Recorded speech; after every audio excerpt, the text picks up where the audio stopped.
I've flown a lot in my life, but this particular flight. Yeah, this one was supposed to be easy, a simple 2-hour hop for a business meeting in Chicago, nothing fancy. Just me, my laptop, and a window seat where I could zone out with coffee and noise-canceling headphones.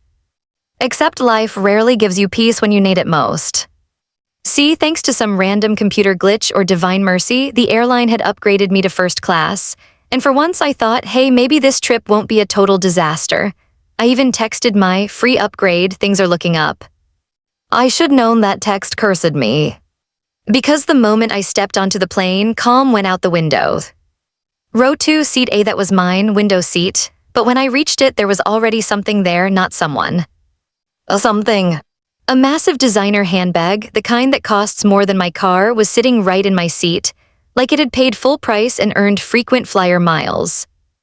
And next to it a woman, late 40s, bob, sunglasses indoors. She was scrolling through her phone like she was running the stock market from the sky. I paused for a second, maybe she just set it there while organizing her things. No big deal, right? So politely I said, "Excuse me, I think that's my seat." She didn't even look up. "Oh, I prefer this side," she said. "You can take the aisle." Now maybe it was her tone, maybe it was the word prefer, but I swear, it felt like she was assigning me my new seat like she ran the airline. I blinked, sorry, but my ticket says 2A. She turned finally, lowering her sunglasses just enough for me to see the smirk. "Sweetheart, this side has better light for photos. I already got comfortable." She said it like she was doing me a favor. People were still boarding behind me, waiting, pretending not to watch but definitely listening. You know that awkward shuffle when someone blocks the aisle? Yeah, I was now that guy. So I smiled, trying to stay civil. "Right, but 2A is my assigned seat." She sighed dramatically, like I'd just asked her to move a mountain. "Well," she said, "you can sit there for now, it's all the same up here." Oh, I wanted to laugh. It's not all the same up here, that's why they charge extra. But fine, I gave her one last chance. "Ma'am, I really need to sit in my seat." That's when she hit me with, "Sir, don't raise your voice, there's no need to get aggressive." Aggressive, I hadn't even breathed funny. Now every head in first class turned toward us like a live soap opera. I could almost hear their thoughts, "Oh no, not another airport drama." A flight attendant appeared, calm smile, professional posture, eyes that said, "Please don't make me handle this today." "Is there a problem here?" she asked. Karen, and yes, by now that's what she was in my head, turned to her and said, "This gentleman is confused about his seat." Confused, that word did it. I handed the attendant my ticket, seat 2A. The attendant nodded, "Yes, that's this one right here." She turned to Karen, "And may I see your boarding pass, please?" Karen clutched her handbag like it contained state secrets. "It's in here somewhere, but I know I'm in 2A, I always sit on this side, I'm a frequent flyer." She emphasized it like she expected a red carpet to roll down the aisle. The attendant smiled tightly, "I understand, but I'll need to verify." Karen interrupted, "You know what, let's not disturb my bag, it's very expensive." And that's when I realized something. This woman wasn't just entitled, she was experienced. She'd clearly done this before. Talk fast, stay loud, and hope people back down. I wasn't going to be one of those people. The flight attendant politely told her, "Ma'am, please find your boarding pass while I check our seating chart." Karen huffed and muttered under her breath, "Unbelievable, every time the same nonsense." As the attendant walked off, Karen leaned toward me. "You know," she said softly, "people who travel often usually know how to be patient." Oh, she was good, calm voice, fake smile, the works. I just smiled back, "And people who travel often usually know how to read their seat number." Her lips tightened, but she didn't reply. When the flight attendant returned, she had that look, the one you get when you find out the truth but you're trying to phrase it nicely. "Ma'am," she said, "your seat is actually 3B, not 2A." Karen froze, "That can't be right, I always sit here." The attendant nodded patiently. "Today you're assigned 3B, please take that seat so we can continue boarding." For a moment I thought Karen would move, but she just smiled and said, "I'll wait here until a manager comes." And that's when I realized this wasn't about a seat, this was about power. And she just picked the wrong flight to test it on. The aisle was starting to back up and the murmurs were growing louder. You could feel that mix of frustration and curiosity that only happens when strangers witness drama before takeoff. Every passenger within 10 rows was watching, pretending not to, of course, but you could feel the eyes. The flight attendant gave that polite, practiced smile only airline staff can manage after years of dealing with people like Karen. "Ma'am," she said, "we need you to take your assigned seat so we can finish boarding." Karen gave a short, dry laugh. "Sweetheart, I paid for this seat. The system must made an error. I've been flying this route for years." She said it like she owned the flight paths. The attendant didn't flinch. "We'll double-check your ticket, but for now, you'll need to move to 3B. Karen crossed her legs, adjusted her sunglasses, and said, "I'll wait for your supervisor. I'm not moving until this is sorted." That was it, full Karen mode activated. Now the people behind me were starting to grumble. Someone muttered, "Just sit down already," and another voice chimed in, "We've got connections to make." I stepped aside to clear the aisle, but Karen's bag was still planted in my seat like it had diplomatic immunity. The woman guarding it didn't even blink as another flight attendant appeared from the galley, summoned like backup. This second attendant looked like she'd seen it all before, the calm kind of tough. She crouched beside Karen's seat and said, quietly but firmly, "Ma'am, if you don't take your assigned seat, we'll have to delay departure." Karen didn't even lower her voice. "Then delay it. I'm not moving until someone fixes your mistake."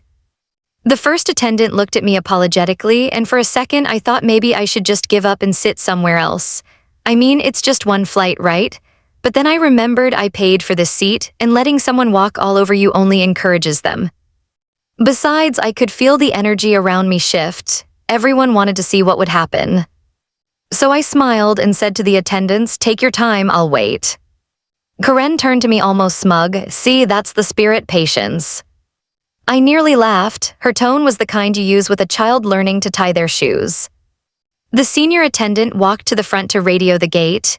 Meanwhile, Karen pulled out her phone and started typing furiously, muttering something about corporate complaint and social media followers. I peeked over. Her phone screen had a selfie camera open. She was recording. Oh great, I thought, this woman about to her own downfalls. While she posed with her "I'm being mistreated" face, the flight attendants whispered near the galley, and I caught one of them on the phone, probably talking to a gate manager. Karen's tone grew louder for the camera. "See how they're treating me, all because I asked a simple question." She angled her phone toward me, adding, "And this gentleman's trying to take my seat."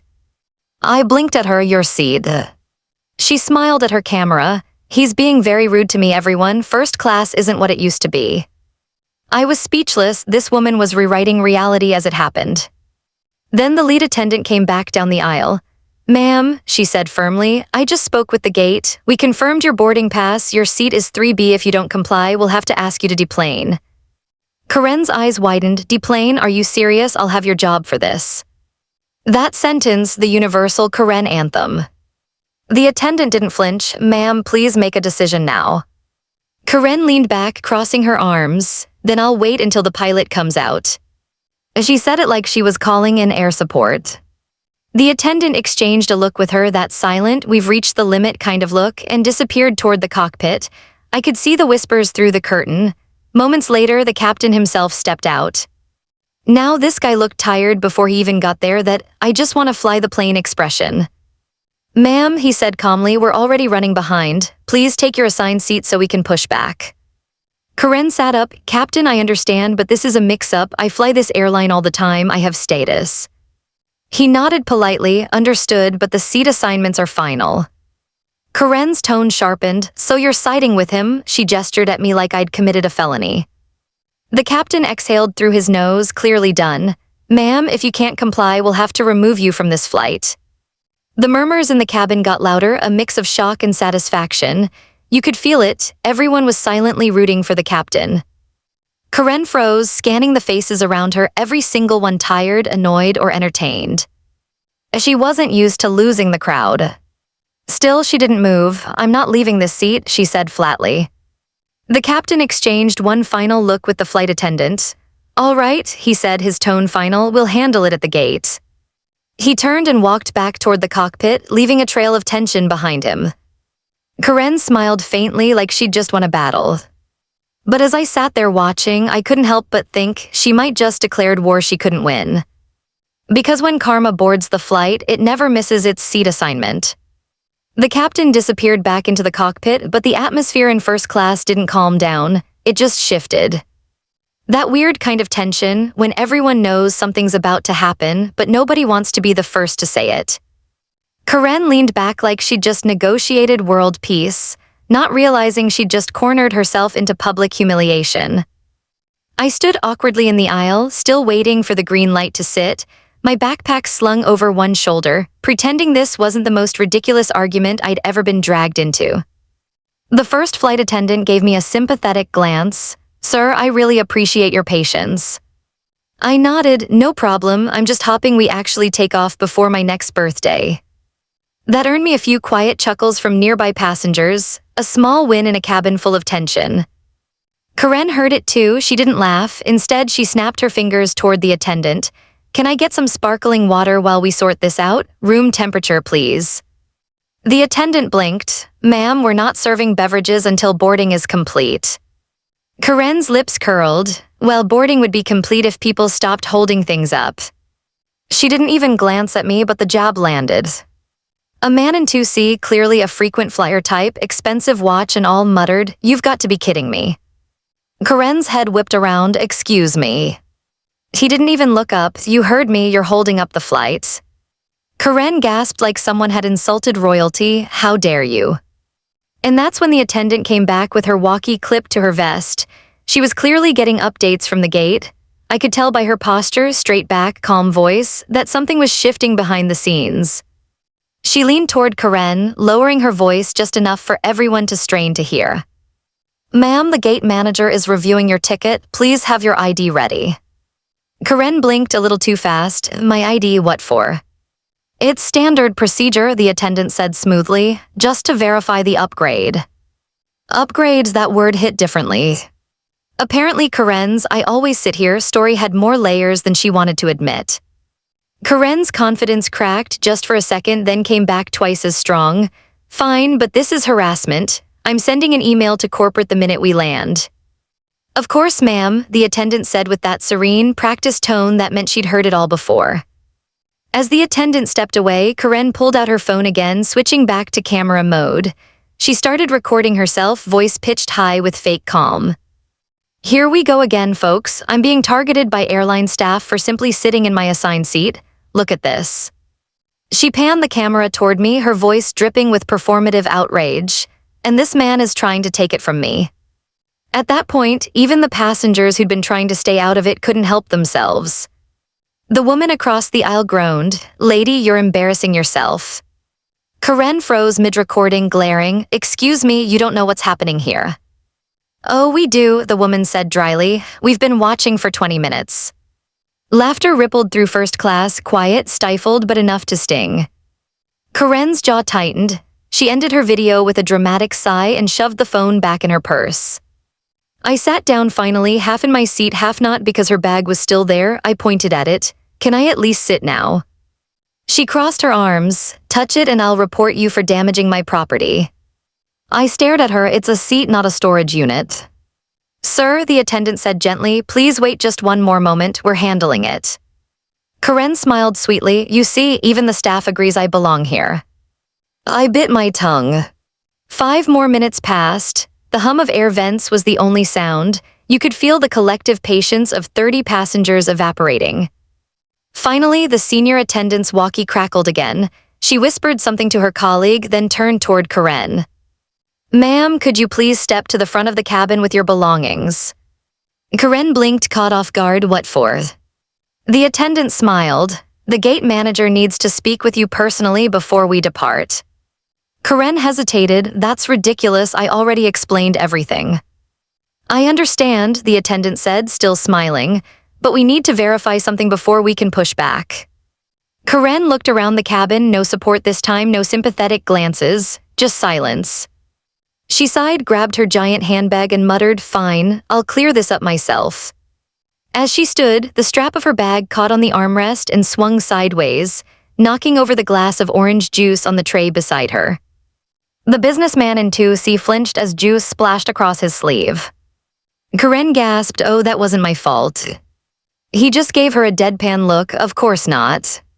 The entire cabin stayed quiet as she strutted toward the front, chin high, acting like this was beneath her. As soon as she disappeared through the curtain, the woman across the aisle whispered, "Bet you $5 she's not coming back." I grinned, "Make it 10. The flight attendant came back to me, her voice low. "Sir, thank you for your patience. We'll have an update in just a moment." I nodded, but deep down I already knew. Whatever Karen was about to face up there, she wasn't walking back victorious. Because when you make a scene at 30,000 feet, karma doesn't need turbulence to shake you. The curtain at the front of first class stayed closed for a long time. Too long. You could almost hear the entire cabin holding its breath, waiting to see what would happen next. A few passengers started whispering theories. "She's arguing with the gate manager." "No, she's probably calling her lawyer." Someone behind me chuckled, "Bet she's asking for the CEO's number."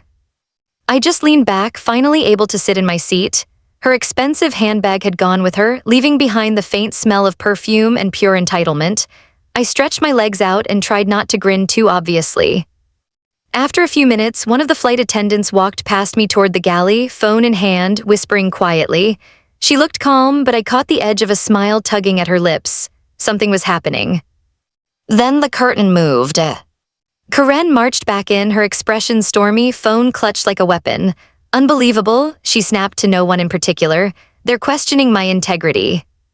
The businessman in 2C raised an eyebrow. "They questioned your ticket, actually." Karen ignored him. "This airline has completely lost its standards. I spend tens of thousands a year flying with them." She turned toward the attendants. "And now you're embarrassing a loyal customer in front of everyone." The senior attendant, bless her soul, stayed perfectly calm. "Ma'am, we're simply following procedure." Karen laughed sharply. "Procedure? Do you know who I am?" It was such a line that someone behind me actually snorted. I couldn't help it, I smiled. The attendant said, "Yes, ma'am, and that's why we want to handle this discreetly. Please take your assigned seat in 3B. Karen froze again. "I told you already, there's been a mistake." The attendant took a breath. "Ma'am, the gate manager confirmed your ticket does not include seat 2A. Your upgrade was not approved." Karen's jaw dropped. "That's ridiculous, I have proof." She started digging through her phone, scrolling, muttering under her breath. I could see her hands shaking slightly now. The confidence was cracking. Then she raised the phone triumphantly, showing the attendant an email. "See, here's my confirmation." The attendant looked closely. "Ma'am, this is from last week's flight." Silence. Karen blinked. "What?" The attendant showed her the date gently. "This is from a different reservation." Karen's mouth opened, but no words came out. The passengers around me exchanged glances. You could practically feel the satisfaction buzzing through the cabin. But then she recovered. "Well, it must be a system error. I shouldn't have to suffer because of your mistake." The attendant nodded politely. "We're happy to discuss that with you at the gate." Karen stiffened. "No, I'm not leaving. I've been humiliated enough. I'll sit here until this is resolved." The attendant tried again. "Ma'am, if you refuse to comply, we'll have to contact airport security." Karen's voice rose an octave. "Security? Are you kidding me? Over a seat?" I almost laughed out loud. "Yes, over a seat you never had, Karen." But instead, I looked out the window, pretending to be invisible because this was now a full-blown showdown. Karen pulled out her phone again. "You know what? I'll make this public." She started recording, her voice trembling with fake outrage.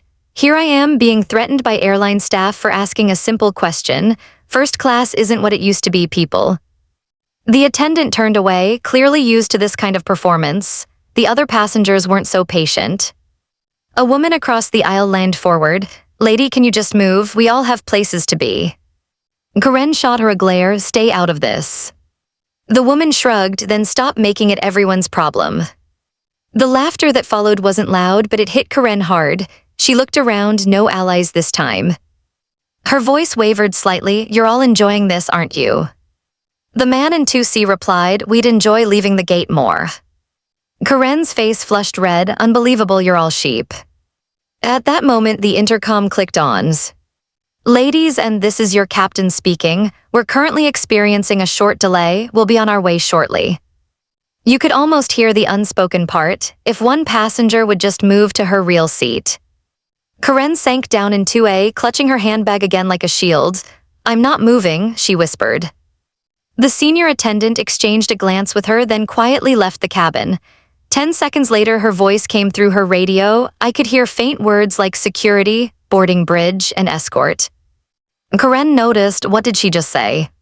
The junior attendant smiled softly, just confirming the next step, ma'am. Karen stood up suddenly. Next step? What next step? No one answered. The curtain at the front of the cabin opened again, and 2 uniformed gate officers stepped in, calm, professional, carrying clipboards. You could feel the ripple go through the cabin. Every phone tilted slightly upward, ready to record history. Karen froze. Oh no, this is insane, you can't. One of the officers spoke gently. Ma'am, please grab your belongings. We need to speak with you outside the aircraft. Karen looked around, searching for sympathy. There was none left. She lifted her bag slowly, muttering under her breath, this isn't over. As she walked past me, I couldn't resist. I smiled and said, safe travels, seat 3B. Her glare could melted steel. The officers guided her out, and as soon as she disappeared through the door, the cabin erupted in quiet applause. I sat back, finally at peace. But somewhere deep down, I knew that wasn't the end of it. Because people like Karen never go quietly. And as the door closed and the attendants began final checks, I caught sight of a few texts pinging on the crew's device. Whatever they'd discovered about her ticket, it wasn't just a simple mix-up. It was about to get much worse. The applause died down as the flight attendants closed the cabin door. The sound of the hydraulic lock snapping into place felt like a final punctuation mark to Karen's drama. The air in first class lightened instantly. You could feel it, the quiet relief, the collective exhale. Even the businessman next to me cracked a small grin and muttered, finally. I leaned back, adjusted my seat, and thought that was the end of it. Karen was gone, and peace had returned to the skis. But I was wrong. The lead flight attendant, the same calm woman who had handled Karen with professional grace, leaned over and whispered to her colleague, we just got the system report. It's not just a duplicate ticket issue. The other attendant frowned. What do you mean? The first one looked uneasy. Her name doesn't even appear on the flight manifest. The words hit like turbulence. I turned slightly, pretending to adjust but really I was listening. Not on the manifest. That meant she wasn't just sitting in the wrong seat, she wasn't supposed to be on the plane at all. I tried to brush it off. Maybe it was some weird system glitch, or maybe she'd switched flights last minute and the system hadn't updated. But then I remembered the way she'd barked at the gate staff, how defensive she'd been, and that email from last week's flight. Something didn't add up. The engines roared to life, the cabin lights dimmed, and we began to taxi toward the runway. The captain came over the intercom, sounding as cheerful as ever. Ladies, and we've been cleared for departure. Flight time today will be 5 hours and 40 minutes. Finally, I thought, no more drama. As the plane lifted off, the city lights below shrank into a glittering web. I took a deep breath, closed my eyes, and felt that little bit of satisfaction that only justice can bring. But 15 minutes into the climb, as the signs turned off, I saw the attendants whispering again, this time more urgently. One of them had a tablet in hand, scrolling through something. The other was on the intercom, her tone quiet but sharp. Something was still wrong. After a few minutes, the senior attendant walked down the aisle, stopping near my row. She smiled at me, but it was the kind of polite smile you wear when you're holding back worry.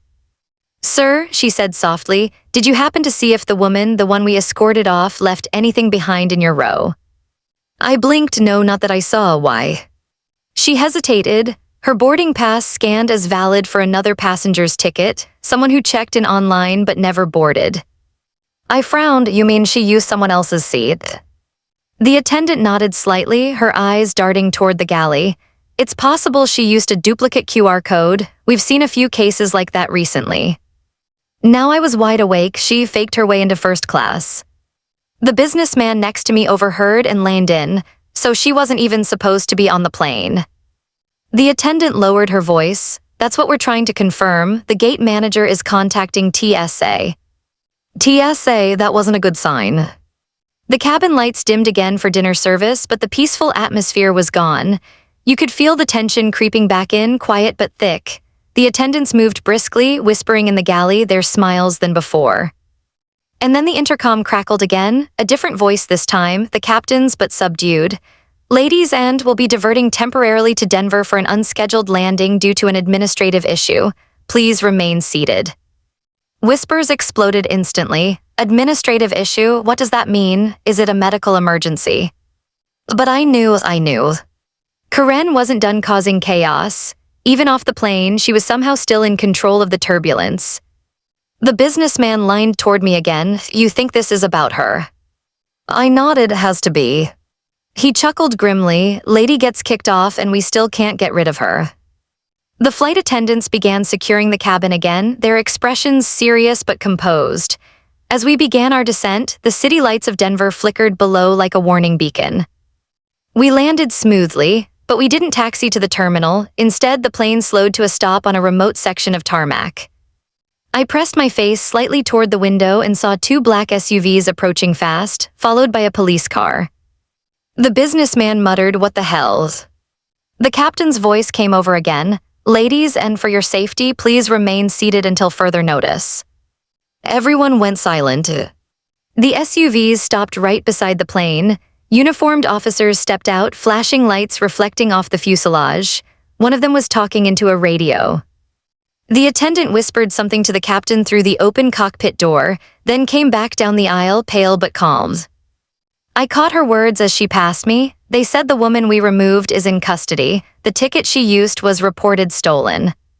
Stolen? I froze. That wasn't entitlement anymore, that was a full-on crime. And suddenly I remembered her last words as she stormed off the plane. This isn't over. Maybe she wasn't just talking about the flight, maybe she was talking about something much bigger. Because as we sat there in silence, engines humming, waiting for permission to move again. The officer at the bottom of the stairs looked up, said something into his radio, and then nodded toward the plane. Whatever Karen had done, we were now officially part of it. The plane sat idle on the Denver tarmac, surrounded by flashing blue and red lights that pulsed across the windows like a heartbeat. No one spoke. Even the bobbies in economy seemed to sense that silence was safer right now. A low murmur began spreading through the cabin, quiet at first, then growing into pockets of whispers. The businessman beside me muttered, "Never thought I'd see cops waiting for a plane midair. This is next-level crazy." The captain's calm voice came through the speakers again, but this time his tone was different, careful. "Ladies, and please remain seated. Law enforcement is coordinating with our ground team. We'll update you shortly." He didn't say everything's fine. That's how I knew everything wasn't fine. The senior flight attendant came walking down the aisle, phone pressed to her ear, whispering into it like she was afraid the words might bite. I caught fragments. "Confirmed identity under investigation. Yes, we have her bag." Her bag. I glanced toward the front of the cabin where Karen's designer handbag had been confiscated earlier. It sat on a service cart, untouched. The same one she'd clutched like a lifeline while throwing her tantrum. The attendant hung up, exhaled slowly, and turned to the crew. They said not to move the bag, it's evidence. A chill ran through the cabin. Evidence? The businessman leaned over and whispered, "Evidence of what?" I shook my head, my curiosity battling with an uneasy dread. It wasn't just about a stolen ticket anymore. Something was off, deeper, darker. Minutes later, two officers boarded the plane. The air pressure in the cabin felt like it dropped. One of them, a broad-shouldered man in plain clothes, flashed a badge and spoke quietly with the flight attendants. His partner pulled on a pair of gloves and approached the cart. Everyone leaned slightly forward, pretending not to. The officer opened the handbag. Inside were the usual things, a wallet, a phone, sunglasses, some makeup, but then he pulled out something metallic. It caught the light.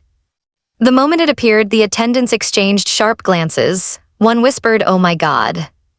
The officer placed it on a tray, a slim flash drive attached to a lanyard marked with the logo of a federal agency. The other officer said, "That's it, that's what they were looking for." They sealed it in a small evidence bag. The businessman whispered, "She stole government property." It felt ridiculous, but somehow believable. Karen wasn't just some entitled traveler throwing a fit over seating. She was running from something, maybe even someone. The officers left the plane with the bag, and a low hum of conversation exploded behind them. People started speculating wildly. "She's a hacker. Maybe it's espionage." I didn't say anything, I just kept replaying her words in my head. "I shouldn't have to suffer because of your mistake." At the time, it had sounded arrogant. Now it sounded like desperation. 10 minutes later, the captain announced we'd be refueled and continuing to our destination. But before we could even lift off again, a third officer boarded, not local police this time. Federal. He moved quietly, nodded to the captain, then walked directly to me. "Sir," he said softly, "were you seated next to the woman earlier?" Every head turned. I swallowed. "Yeah, she was in my seat. Why?" He smiled slightly, polite but firm. "You might have seen something important before she was escorted off. Do you mind answering a few questions?" I nodded slowly, "Sure." He crouched down next to my seat, lowering his voice. "Did she say anything about her ticket, where she got it, or who she was meeting?" I thought for a second. Not directly, but she kept talking about how she deserved to be there, said something about spending thousands with this company. Then she mentioned she'd been traveling for work that's above your pay grade. The agent's brow furrowed. "Above your pay grade." Her exact words. He jotted something on a notepad. "Did she handle anything besides her phone or the handbag?" I nodded. "She pulled out a small silver USB once. She dropped it near her foot when she was arguing, but she picked it up quick." That caught his attention, "You're sure?" "Yeah, looked exactly like the one they just took out of her bag." He stood up, thanked me, and walked toward the cockpit to relay the information. As he did, I could hear a few passengers whispering behind me, something about my name, my seat, my proximity to the spy lady. It felt surreal. One minute I was fighting for a seat, the next I was a witness in a federal investigation. A few minutes later, the captain announced we were cleared for takeoff again.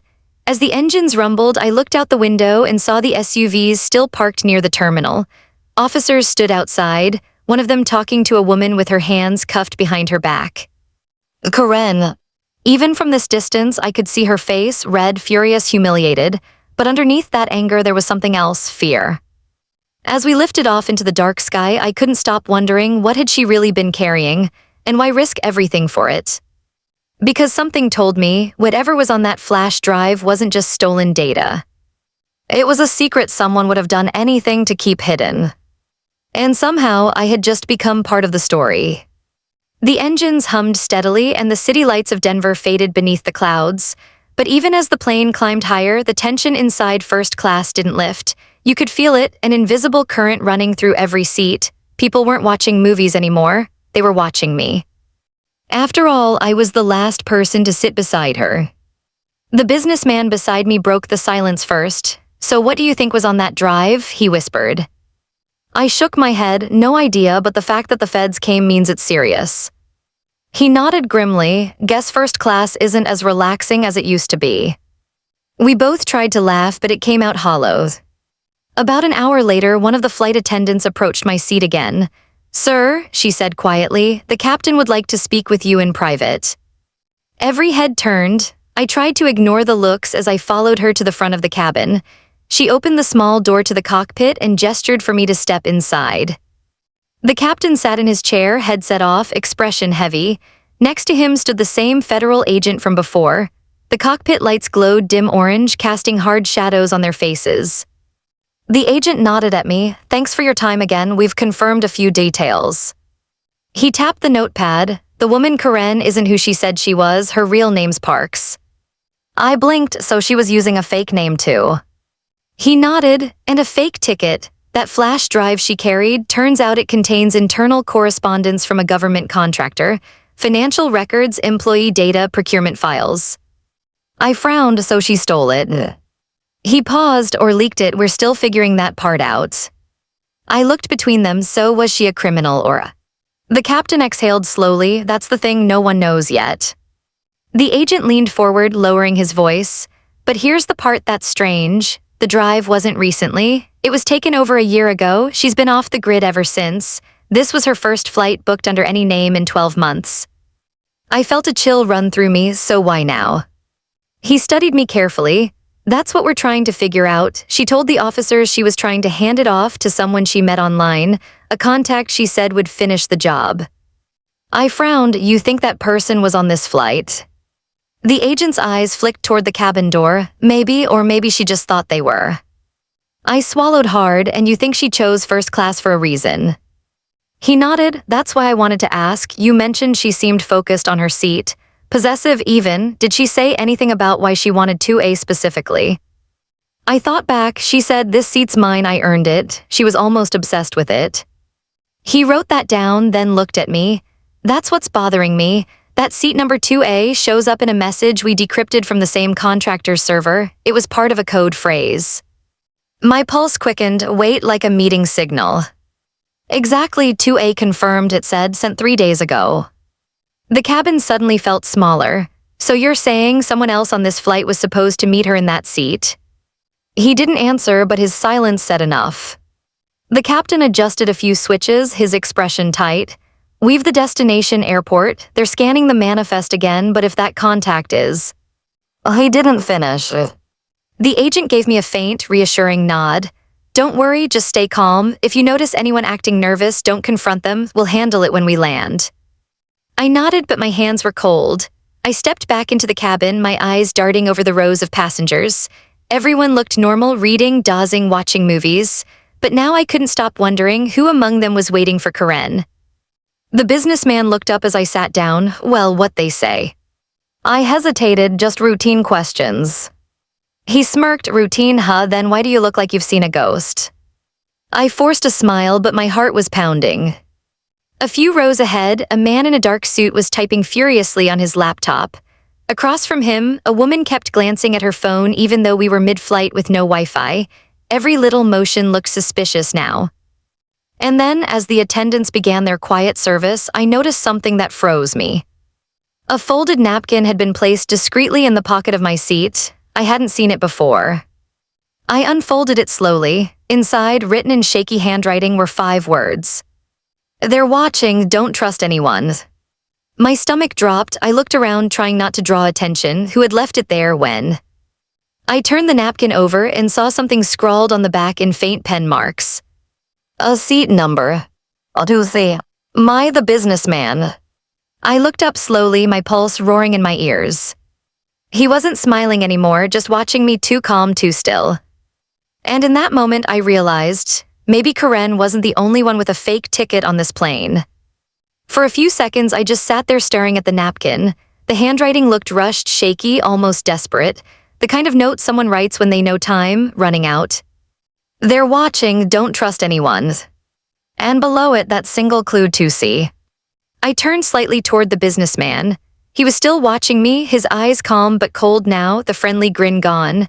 He noticed the napkin in my hand and tilted his head slightly, like he already knew I'd found it. Everything all right? He asked, his voice low and even. I forced a smile. Yeah, just turbulence. He nodded slowly, but his gaze didn't move from mine. For the first time all flight, I realized how unreadable his face was. He'd sat there through everything, through Karen's meltdown, the federal agents, the landing in Denver without reacting once. Too calm. And now with that napkin in my hand, calm didn't seem normal anymore, it seemed planned. The plane hummed softly around us. Most of first class had drifted into uneasy half-sleep. The cabin lights glowed dim amber, the kind that made everything feel too quiet. I looked down at my armrest. Karen had rested her hand there earlier when she'd been arguing. I remembered her nails tapping against it, a nervous rhythm right before she'd glared at this very man and said, "You don't understand, this seat matters." At the time, it had sounded like ego, now it sounded like warning. I needed to think carefully. I slid the napkin into my pocket and leaned back, pretending to close my eyes. My heart was hammering so hard I could feel it in my throat. After a few minutes, I cracked my eyes open again, just enough to see him. He was scrolling on his phone, no Wi-Fi, but the screen was dark, not a real scroll, a pretend one. He knew I was watching. I shifted slightly, glancing down the aisle. The senior flight attendant was pouring coffee for the last row of first class. The federal agent, I couldn't see him. He was probably seated somewhere near the cockpit, still alert. If I was going to do something, it had to be subtle. I unbuckled my slightly and pretended to stretch, reaching for my bag under the seat. Inside, I had a pen. I pulled it out, slipped the napkin into the seat pocket in front of me, and wrote a single line below the warning. 2C is not who he says. Then I folded it neatly and placed it on the edge of the tray table. When the attendant passed, I caught her eye and gave a slight nod toward it, not enough to draw attention, just enough for her to notice. She hesitated for a second, then subtly picked it up with the trash collection. I exhaled slowly. But 2C noticed. He leaned back, his voice barely a whisper. That's clever, he murmured, but a little late.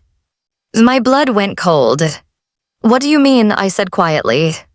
He smiled, but it wasn't friendly. You think Karen was the problem? She wasn't trying to steal that seat, she was trying to keep someone else out of it. He turned his head slightly toward me, eyes locked, and that someone was me. I felt the air drain from my lungs. She knew I was on the manifest, he continued softly. Knew I'd be here. She panicked when she saw me bored. That tantrum wasn't about entitlement, it was a delay tactic. I couldn't even blink. Who are you? He smiled faintly, the reason that drive exists. Before I could say anything, the intercom crackled to life. Ladies, and this is your captain, we're beginning our final descent. Please return your seats to the upright position. The timing felt too sharp, too coincidental. The businessman leaned closer. She tried to stop me from leaving the country with it, but she made a mistake. She thought exposure would save her. He smirked, it didn't. And with that, he slipped something small into his jacket pocket, a silver flash drive identical to the one the agents had taken. My mind raced. If that meant he had the real one, then what was in Karen's bag was a decoy. She hadn't been stealing from the government, she'd been protecting it from him. I had to warn someone. But before I could move, the agent reappeared from the front, walking briskly down the aisle. He looked at me first, then at 2C. Sir, he said quietly to the businessman, I'll need you to come with me. The man smiled, stood up calmly, and straightened his jacket. Of course, officer, I was wondering when you'd catch up. As he stepped into the aisle, his eyes flicked toward me one last time. You did good, he said softly. Wrong team, but good instincts. He walked toward the front, flanked by the agents. The rest of the passengers barely noticed. They thought it was just another delay, another procedural escort, but I watched through the small gap between the seats, watched the agent reach for the man's arm, watched him whisper something. And then, just before they disappeared behind the curtain, the man turned slightly and smiled at me again. That same calm, knowing smile. When we landed, law enforcement boarded immediately. They took him away in handcuffs, but he looked completely at ease, like it was part of the plan. I never saw Karen again. News reports later said she'd been transferred into federal protection. The files she'd tried to leak had exposed billions in fraudulent contracts tied to the same company the man in 2C worked for. And that fake ticket she'd used, it wasn't to sneak into first class, it was to stay one step ahead of him, even if it meant pretending to be the villain.